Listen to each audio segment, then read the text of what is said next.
নতুন ফাঁদ, সিম সোয়াপ জালিয়াতি থেকে সাবধান থাকুন। টাকা তোলার জন্য ডেবিট কার্ড বা এটিএম ব্যবহার করলেও ব্যাংক জালিয়াতের কবলে পড়ার আশঙ্কা কিন্তু থেকেই যায়, কারণ আপনার মোবাইল নম্বর আপনার সবকটি ব্যাংক অ্যাকাউন্টের সঙ্গে যুক্ত করা থাকে, আর আপনার এই রেজিস্টার্ড মোবাইল নম্বরের সঙ্গে লিংক করে যাবতীয় তথ্য হাতে নিতে পারে প্রতারকরা। পাঠকদের সুবিধার্থে সিম সোয়াপ জালিয়াতি থেকে নিজেকে রক্ষা করার কয়েকটি সতর্কতামূলক কৌশল তুলে ধরা হলো এই লেখায়। চলুন জেনে নেওয়া যাক। প্রতারক আপনাকে সিম আপগ্রেডেশন এর নাম করে 20 সংখ্যার একটি সিম কার্ড নম্বর SMS করতে পারে। এরপর আপনাকে আপনার নম্বরটি পাঠাতে বলতে পারে এবং এক টিপে SMS কনফার্ম করতে বলতে পারে।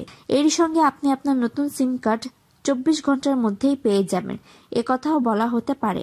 সাবধান, নির্দেশ মেনে আপনি এক প্রেস করলেই আপনার সিম কার্ডটি ডিঅ্যাক্টিভেট হয়ে যেতে পারে, আর তারপরেই আপনার সিমের সঙ্গে যুক্ত যাবতীয় তথ্য চলে যাবে ওই প্রতারকের কাছে।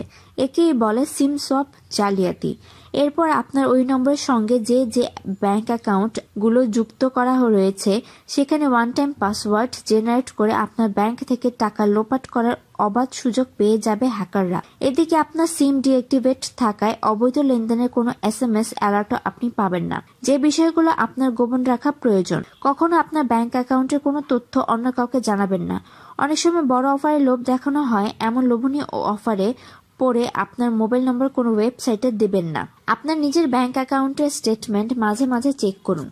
আপনার অ্যাকাউন্ট সংক্রান্ত কোনো SMS বা OTP সম্পর্কে কারো কাছে শেয়ার করবেন না।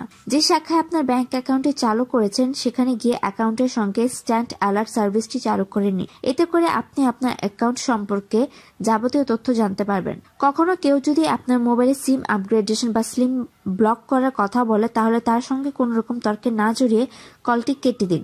অনেক সময় জালিয়াত চক্রের লোকজন বলে বসে মোবাইল নেটওয়ার্ক কাস্টমার কেয়ার থেকে ফোন করেছে এমন বললেও আপনি তাদের গুরুত্ব দিবেন না। এমন সন্দেহ হলে সঙ্গে সঙ্গে মোবাইল সার্ভিস প্রোভাইডারদের জানান। এরকম আরো তথ্য পেতে আমাদের চ্যানেল ইউনিফর্ম টিভির সাথে থাকুন, আর যদি সাবস্ক্রাইব না করে থাকেন তাহলে এখনই সাবস্ক্রাইব করুন।